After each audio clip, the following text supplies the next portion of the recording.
नमस्कार, स्वागत है आप सभी का इस खास पेशकश में। मैं हूं आपके साथ पूजा खवियाकुम। आज हम बात करेंगे कोरोना से लड़ाई, टीके के बाद दवाई की। दुनिया भर में पिछले 1.5 साल से अधिक समय से जारी कोरोना ने सब कुछ अव्यवस्थित कर दिया। पढ़ाई से लेकर कामकाज, व्यापार से लेकर नौकरी तक कोरोना ने हर क्षेत्र को प्रभावित किया है। हमारी जिंदगी में मास्क बेहद जरूरी हो गया है और अगले साल तक भी मास्क छूटने वाला नहीं है। नीति आयोग के सदस्य डॉक्टर वी.के. पॉल का कहना है कि कोरोना महामारी की तीसरी लहर की आशंका से इनकार नहीं किया जा सकता। ऐसे में इस गंभीर खतरे को देखते हुए सभी लोगों को कम से कम अगले साल तक तो निश्चित रूप से ही मास्क पहनना जारी रखना पड़ेगा। कोविड से सुरक्षित रहने के लिए सभी लोगों को कोविड उपायुक्त व्यवहार का पालन भी करना होगा। आवश्यक ये जरूरी हो गया है। उन्होंने कोरोना के खिलाफ लड़ाई के तौर पर प्रभावी दवा पर भी जोर दिया है। उन्होंने कहा कि कोविड-19 के खिलाफ लड़ाई के लिए टीकों और प्रभावी दवाओं के साथ अनुशासित सामाजिक व्यवहार की आवश्यकता होती है। तीसरी लहर की आशंका पर डॉक्टर पॉल ने कहा कि जिस तरह से दुनिया भर में कोरोना के हालात हैं, उसे देखते हुए तीसरी लहर के खतरे से इनकार नहीं किया जा सकता। इस लिहाज से अगले 3 से 4 महीने बहुत महत्वपूर्ण होंगे। हम अपनी रक्षा करेंगे, तभी पूरे देश में इस प्रकोप को कम किया जा सकेगा। इस बात का ख्याल रखना होगा, विशेष ख्याल। डॉक्टर पॉल ने यह भी कहा है कि देश में अब त्योहारों का मौसम शुरू हो गया है। इस दौरान बरती गई जरा सी भी लापरवाही भयानक साबित हो सकती है। वहीं कोरोना से निपटने के लिए अभी वैक्सीन को सबसे ज्यादा कारगर माना गया है, लेकिन एक स्टडी में खुलासा हुआ है कि कोविड-19 के खिलाफ कोवैक्सीन ले चुके लोगों में एंटीबॉडीज 2 महीने के बाद कम होने लगती है। वहीं कोविशील्ड का डोज लेने वालों में एंटीबॉडीज का स्तर 3 महीने के बाद कम होने लगता है। इस बात की जानकारी ICMR के भुवनेश्वर स्थित रीजनल मेडिकल रिसर्च सेंटर की स्टडी में मिली है। ICMR RMRC के वैज्ञानिकों ने यह भी दावा किया है कि स्टडी के लिए 614 प्रतिभागियों के नमूने इकट्ठे किए गए थे। इनमें से 308 प्रतिभागी यानी कि 50% ने कोविशील्ड प्राप्त की थी, जबकि 306 यानी कि 49.8% प्रतिभागियों को कोवैक्सीन लगी थी। उन्होंने जानकारी दी, इस दौरान ब्रेक थ्रू इन्फेक्शन के कुल 81 मामले सामने आए।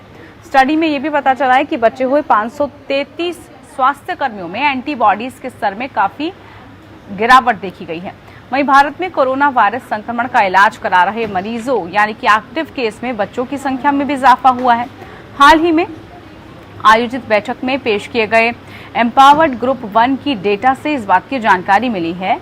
जारी डेटा से पता चला है कि कुल एक्टिव केस में 1 से 10 साल तक की उम्र के बच्चों की संख्या मार्च में 2.80% थी, जो अगस्त में बढ़कर 7.04% पर पहुंच गई है। बहरहाल ऐसे में सवाल ये है कि क्या वाकई वैक्सीन से 2-3 महीने के लिए ही एंटीबॉडी रहती है?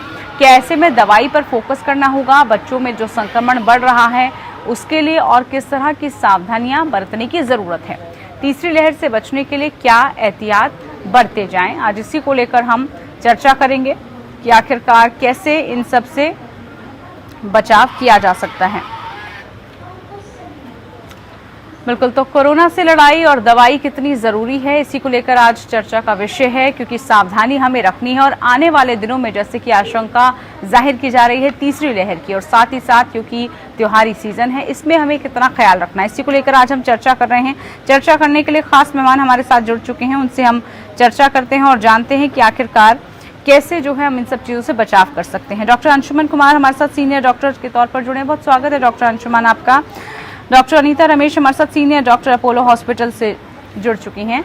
सबसे पहले डॉक्टर अंशुमन, आप ही से मैं जानना चाहूंगी, एंटीबॉडीज को लेकर सबसे पहले जो सवाल उठ रहे थे और अब ये कहा जा रहा है कि जो उनका समय है वो 2 से 3 महीने का रहता है। अब ऐसे में फिर से जो इंजेक्शन लोग ले रहे हैं, अगर उनमें एंटीबॉडी ही डेवलप नहीं हुई तो लोगों में फिर से संशय का विषय बन जाएगा कि वो फिर इंजेक्शन क्यों ले। क्या सवाल है? देखिए, 16 जनवरी 2021 से जब हेल्थ केयर वर्कर को लगना चालू होगा, हम लोग को फर्स्ट डे लगवाने वाले लोग थे वैक्सीन, तब भी हमने ये बात कही थी, वैक्सीन जरूरी है, लगवाना है, लेकिन वैक्सीन कितने लंबे समय तक के लिए कारगर होगी, इसका रिजल्ट, इसका परिणाम साल के अंत तक पता चलेगा। मतलब 1 साल हो जाए तब ये बता सकेंगे एंटीबॉडी कितने समय के लिए बरकरार है। आमतौर पे सिंगल स्ट्रैंडेड आरएनए वायरस की एंटीबॉडी बहुत लंबे समय तक नहीं चलती, लेकिन फिर सवाल है कि फिर ले क्यों रहे हैं? लेना इसलिए जरूरी है कि अगर 3 महीने का भी प्रोटेक्शन मिला, उस समय जो हमारी मास पॉपुलेशन, हमारी आबादी मैक्सिमम सुरक्षित रही, तो चेन ऑफ ट्रांसमिशन हम तोड़ सकेंगे। चेन ऑफ ट्रांसमिशन टूटते ये वायरस एक वाइल्ड वायरस जैसे पोलियो का वायरस वाइल्ड वायरस बन के सुसुप्तावस्था में चला गया। हमारा एम यही है। वायरस को अगर कभी आप कहें कि क्या पृथ्वी से हम उन्मूलन कर सकते हैं, इरेडिकेट कर सकते हैं, असंभव है। हम इरेडिकेट नहीं कर सकते, वायरस हमारे बीच रहेगा।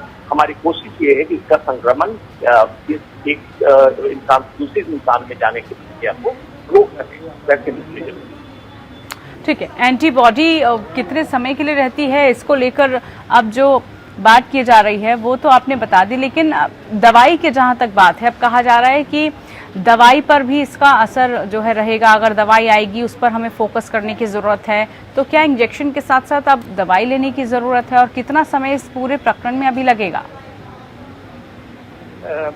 आपने सुना होगा सेमी फ्लू, इस तरह की बहुत सारी फ्लू वाली जो दवाई चल रही है। बीच में फ्लू आउटब्रेक होता है, लोग प्रोफिलैक्टिक भी लेते हैं, थेरेप्यूटिक भी लेते हैं। फ्रैंकली स्पीकिंग, अगर ब्रॉड में बात करूं, ब्रॉड स्पेक्ट्रम में, तो अन्य वायरस के लिए एंटीवायरल मेडिसिन बहुत कम कारगर होती है। टेम्पररी जरूर काम करती है, जब अगर कंडीशन ज्यादा सीरियस हो।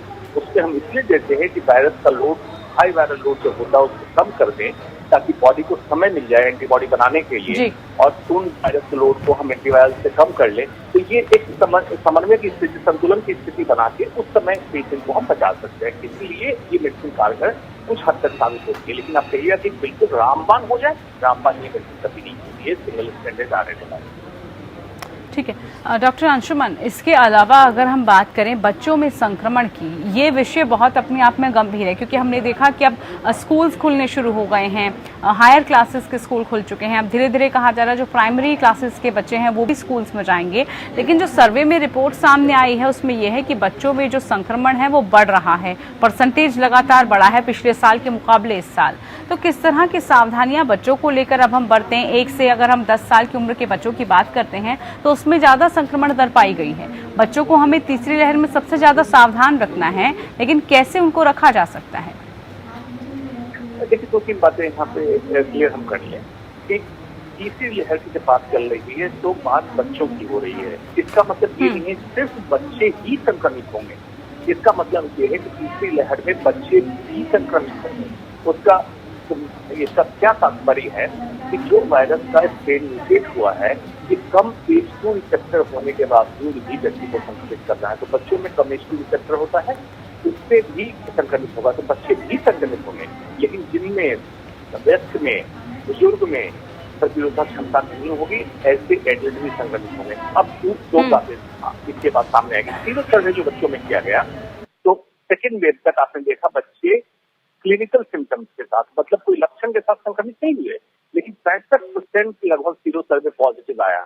इसका मतलब है कि जिनके माँ बाप या घर परिवार के लोग सिम्टोमेटिक भी रहे होंगे, उनके बच्चों में एंटीबॉडी बनी, बच्चे संक्रमित हुए लेकिन लक्षण कम हुआ। ये क्यों होता है? बच्चों में इम्यूनोजेनिसिटी, मतलब प्रतिरोधक क्षमता बनाने की कैपेसिटी वायरस की ज्यादा होती है, और बच्चों में लक्षण कम आते हैं। तो बच्चे में संक्रमित होंगे भी तो उसका लक्षण ना हो, लक्षण हो तो अति गंभीर रूप कम ले। खास बच्चे कौन से होंगे? जो वल्नरेबल ग्रुप वाले बच्चे हैं, जैसे कंजेनिटल डायबिटीज, हार्ट डिजीज के बच्चे, थैलेसीमिया के बच्चे, कैंसर के बच्चों में है। ऐसे बच्चों को हम कह रहे हैं वल्नरेबल ग्रुप में, इनको हमें बचाना चाहते हैं। डॉक्टर अंशुमन, जैसे ही मतलब थोड़ी सी ढिलाई होने लगती है, जैसे ही थोड़ा सा जो है केसेस कम आने लगते हैं, सबसे पहले जो लोग करते हैं वो ये लापरवाही करते हैं कि वो मास्क को हटाने लग जाते हैं, मास्क पहनना छोड़ देते हैं। लेकिन रिपोर्ट में यही कहा गया है कि सबसे ज्यादा जरूरी है मास्क, और इतना ही नहीं बल्कि अगले साल तक भी हमको मास्क को कैरी रखना पड़ेगा। बार बार हम इसी बात का जिक्र करते हैं कि सोशल डिस्टेंसिंग का आप जो है इस्तेमाल कीजिए, और मास्क आप हमेशा लगा कर रखिए। आप बाहर जाते हैं, घर में रहते हैं, मास्क लगा कर रखिए। कितना जरूरी है अभी भी लोगों को ये समझना, क्योंकि लोगों में अब वो मानसिकता डेवलप हो चुकी है, जैसे ही केसेस कम हुए लोग मास्क नहीं पहनते हैं, मतलब जो सारी चीजों को पालन करना चाहिए वो एकदम से छोड़ देते हैं। हिंदुस्तान एक भावनात्मक लोगों का देश है, और दूसरा हिंदुस्तान में लैगर्स होते हैं, इमोशनल लिबिलिटी लैगर्स, मतलब देर किसी चीज को फॉलो करते हैं, और जब फॉलो कर लेते हैं उसका जैसे उनको मौका मिलेगा, जब आप कहेंगे कि सारी चीज ठक हो रही है तो छोड़ देते हैं बहुत जल्दी, क्योंकि भावनात्मक से होते हैं। यही स्थिति थी अमेरिका में, आपने सुना होगा, जब एक मौका दिया गया स्टेट को अलाउ किया गया कि आप चाहे तो मास्क फ्री स्टेट कर सकते हैं। कुछ स्टेट ने मास्क फ्री किया, लोगों ने वीडियो बना के सर्कुलेट किया मास्क को उड़ाते हुए, लेकिन उसी समय आउटब्रेक कितना गंदा हुआ आपको देखा मिलेगा। तो हिंदुस्तान में अभी की स्थिति में जबकि वैक्सीनेशन प्रोसेस अब बढ़ी है, लेकिन फिर भी अभी 4% आबादी अब की नहीं कवर हुई है। हमारा एम है 65-70% कवर हो, तब हर्ड इम्यूनिटी की तरफ बढ़ेंगे। और इतना जब तक कवर नहीं है तब तक मास्क जरूरी है। क्यों? थर्ड वेव 3 चीजों से निर्धारित होगा। मैं एक सूत्र दे रहा हूँ, फॉर्मूला दे रहा हूँ, IBB, individual choice. Individual choice का मतलब होगा हर व्यक्ति कितना कोविड एप्रोप्रिएट बिहेवियर का पालन करता है, मतलब मास्क लगाता है, मॉल जाता है, फेस्टिवल को मनाता है, गैदरिंग से करता है। Individual choice. वेरिएंट, वायरस का कौन कौन सा नया वेरिएंट आता है। और थर्ड वैक्सीन, वैक्सीन व्यवस्थित को किस रफ्तार से बढ़ा लेते हैं और ज्यादा वैक्सीन लगाते हैं, इन चीजों पर निर्धारित होगा। थर्ड वेव आना है तो कैसा आता है। बिल्कुल डॉक्टर अंशुमन, जैसे आपने बताया कि कितना ज़रूरी है मास्क हम सबको इस्तेमाल करना, और अभी भी हमें अगर अभी भी हम इस सिचुएशन को नहीं समझ पाए तो यकीनन हम सबके लिए आने वाला जो समय है वो बहुत हानिकारक हो सकता है, काफ़ी मुश्किलें आ सकती हैं।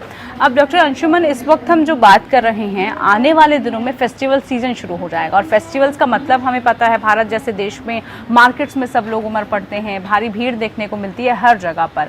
इसको लेकर बार बार चेताया जा रहा है, एक तरफ तीसरी लहर की आशंका, दूसरी तरफ फेस्टिवल की हम बात कर रहे हैं। इन दोनों चीज़ों को कैसे आपस में हम कनेक्ट करके देखें और कैसे इन सब चीज़ों से बचा जा सकता है, कैसे बचाव किया जाए? जैसा मैंने बताया, IBB फॉर्मूला में इंडिविजुअल चॉइस, मतलब हर व्यक्ति को जागरूक रहना पड़ेगा और ये मानना पड़ेगा कि कोरोना वायरस हमारे बीच है और रहेगी। जब ज्यादा केसेज होंगे उस समय आप इसको पैंडेमिक कहिए, मतलब वैश्विक महामारी, या कंट्री में नंबर प्रिडिक्टेड नंबर से ज्यादा हो तो एपिडेमिक, अदरवाइज एंडेमिक, मतलब हमारे बीच ये वायरस रहेगा जब इसको मौका मिलेगा। मतलब जब हमारे अंदर एंटीबॉडी कम होगी तब वायरस से बढ़ने लगेगा, अदरवाइज वायरस बना रहेगा। तो हमें कोविड एप्रोप्रिएट बिहेवियर का पालन करना, मास्क लगाना, गैदरिंग से बचना, मीन्स हाई वायरल लोड से हमें बचना पड़ेगा। ऐसा नहीं हम कर सकते हैं कि वायरस से बिल्कुल एक्सपोज ना हो और हम बिल्कुल बचे रहें। सबको संक्रमित होना है, या तो वैक्सीन लगा के संक्रमित हो जाए या कोरोना का एक्सपोजर होकर संक्रमित हो, लेकिन संक्रमित सबको होना है। हमें बचना हाई वायरल लोड से और बचाना है वल्नरेबल ग्रुप को, जो कोमॉर्बिड कंडीशन वाले लोग हैं, वृद्ध लोग हैं, या बच्चों में कुछ खास बीमारी है, ऐसे लोगों को हमें खास ख्याल रखना है। और वो कैटेगरी भी आपने बताई है कि किन किन का ज्यादा ख्याल रखना है। ब्रेक के बाद एक बार फिर से स्वागत है आपका हमारी आज की इस खास चर्चा में। अब प्रशासन की तरफ से अगर हम बात करें तो प्रशासनिक जो है वो कितने हम तैयार हैं, इसको लेकर हम चर्चा करते हैं। हमारे साथ डॉक्टर एम वली भी जुड़ चुके हैं, सीनियर डॉक्टर। बहुत स्वागत है डॉक्टर एम वली आपका। डॉक्टर एम वली, नीति आयोग के सदस्य डॉक्टर वी.के. पॉल ने कहा, वो आपको पता होगा, उन्होंने जो नई बात की है कि तीसरी लहर की आशंका से उन्होंने कहा कि इनकार नहीं किया जा सकता, लेकिन इस बीच मास्क कितना ज़रूरी है और साथ ही साथ हमें कैसे अपने आप को सुरक्षित रखना है आने वाले दिनों में, वो कितना ज़रूरी है। सर, हम चाहते हैं एक बार फिर से आप चर्चा करें इस बात को लेकर, क्योंकि तीसरी लहर के साथ ही हमें जो अपनी ख्याल है वो खुद ही रखना है। बिल्कुल, देखिए, उन्होंने कई बातें बहुत अच्छी कही और उनकी बात से हम इसलिए सहमत हैं क्योंकि ये मास्क हमारा कल्चर है। ये जो मास्क है ये अब हमारा कल्चर है। इसको हमको इसलिए लगाना है कि हमें कोई भी संक्रमण ना हो, कोविड हो, कोविड का वेरिएंट हो, कोई और वायरल इन्फेक्शन हो। यहाँ मैं आपको पीछे ले जाऊंगा। जब हम आज से 5 साल पहले देखते थे कोरिया के, जापान के लोगों को, इंडोनेशिया के भी कुछ होते थे उसमें, मलेशिया के भी होते थे। बेसिकली जापान और कोरिया के लोग जब इंडियन होटल्स में दिखाई देते थे तो वो मास्क लगाए हुए होते थे। उनकी कल्चर में आ गया है ये बात, उनकी कल्चर में था। और हम लोग ये समझते थे कि ये हमारा इंडिया का जो पॉल्यूशन है उससे बचने के लिए मास्क लगा रहे हैं। नहीं, ये मास्क प्रोटेक्शन था। और क्योंकि हमारे पास अब कोविड के इतने नए नए न्यू वेरिएंट लास्ट आया था, हमने उसकी बात भी शेयर की, तो ये नए वेरिएंट्स आएंगे, कोविड रहेगा, बच्चों को स्कूल खुलेंगे, खुल गए हैं, खुल रहे हैं, और हमारी सोसाइटी में हमको कब तक हम विड्रॉ करके रहेंगे। तो जो कि ओपन करेगी सोसाइटी, मुझे बड़ा अफसोस होता है कुछ बड़ी कंट्रीज में इसके खिलाफ भी लोग मुजाहरे कर रहे हैं। तो ये हमारा कल्चर होना चाहिए आज। और मास्क जो है ये प्रोटेक्टिव है और हाइजीनिक भी है। इसमें दो चीजें हैं, अब हाइजीन का भी इशू है और प्रोटेक्शन का भी इशू है। और आपके जो ये आज का प्रसारण है, अगर इसके थ्रू ये संदेश चला जाए कि mask should be our habit, तो ये शायद हम बहुत बड़ा एक किला फतेह कर लेंगे और इन संक्रामक बीमारियों का किले फतेह कर लेंगे और ये हमारे बीच में रहने वाला है। अच्छा, इसकी परिभाषा भी दे दी गई है। WHO ने यहाँ तक तो कह दिया है कि एंडेमिक हो गया है कोविड-19, अब कोविड-20 हो गया, कोविड-21 हो गया, तो कोविड-22 तक रहेगा ये।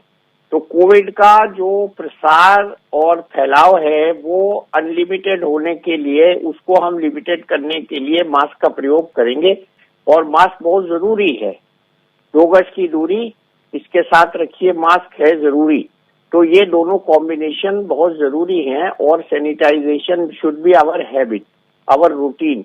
तो 3 चीजें ये रखनी है और ये बहुत सी चीजों से बचाव करेंगी। आने वाले दिनों में संक्रामक बीमारियों से बचाव करेंगी, कोरोना से तो करेंगी ही करेंगी। हमारे लिए बहुत जरूरी है कि हम पोल्यूशन से भी बचें इसके साथ साथ और कोविड की महामारी से भी बचें और दूसरी संक्रामक बीमारियों से बचें। तो ये mask should B a routine habit. इसके अलावा डॉक्टर एम वली, बात वैक्सीनेशन की कर ले, क्योंकि चाहे मास्क की बात हम करें, सोशल डिस्टेंसिंग की बात करें, इसके बाद जो सबसे महत्वपूर्ण चीज़ आ जाती है वो है अपने आप को वैक्सीनेट करना और लगातार ये अभियान चल भी रहा है। लेकिन जो नई रिपोर्ट आई है उसके मुताबिक 2 से 3 महीने एंटीबॉडी का असर रहता है। अब इसको लेकर फिर से लोगों के मन में संशय हो जाएगा, भय हो जाएगा कि भाई अब वो वैक्सीन भी लगवा रहे हैं लेकिन उसके बावजूद भी एंटीबॉडी का जो समय है काफ़ी कम लग रहा है। इससे आपको लग रहा है लोगों में थोड़ा सा डर रहेगा या फिर से वही आनाकानी वैक्सीन को लेकर शुरू हो जाएगी? 2 एस्पेक्ट्स हैं। एक तो जो लोग कोविड के वायरस से संक्रमित हो चुके हैं उनमें कोविड से संक्रमण की जो इम्यूनिटी है वो ज्यादा लंबी रहेगी, 2-3 महीने तो नहीं रहेगी, बहुत ज्यादा रहेगी। और कुछ ऐसी भी स्टडीज हैं जिसमें ये दिखाया गया है कि जो हमारे सिस्टम में एक तरह के मेमोरी सेल्स होते हैं, ये उनको उनमें ये बोन मैरो में ये मेमोरी चली जाती है। दूसरे जिन लोगों को रेगुलर 2 टीके लग गए हैं उनमें भी कम से कम 6 महीने ये रहेगी इम्यूनिटी। अब बात आई बूस्टर डोज की, कुछ कंट्रीज में बूस्टर डोज की बात हुई, हमने भी की। तो अभी बूस्टर डोज हमारे यहाँ शुरू नहीं हुई है। इसका सोल्यूशन ये हो सकता है कि एक टीका जिसकी बूस्टर डोज भी हो अवेलेबल वो हम लगवाएं, या इन तीनों में से जो अवेलेबल टीके हैं उनमें से एक टीका लगवाएं।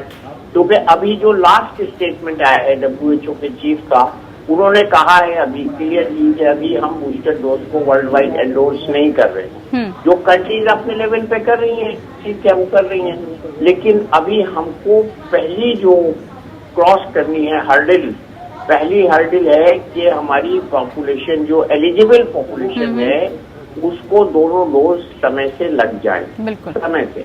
तो समय से इसमें इम्पोर्टेंट है। कुछ लोग 1 डोज लगवा के निश्चिंत हो गए, वो भी ठीक नहीं है। अभी डरे हुए भी हैं लोग। आपने आनाकानी शब्द यूज किया, बिल्कुल ठीक यूज किया।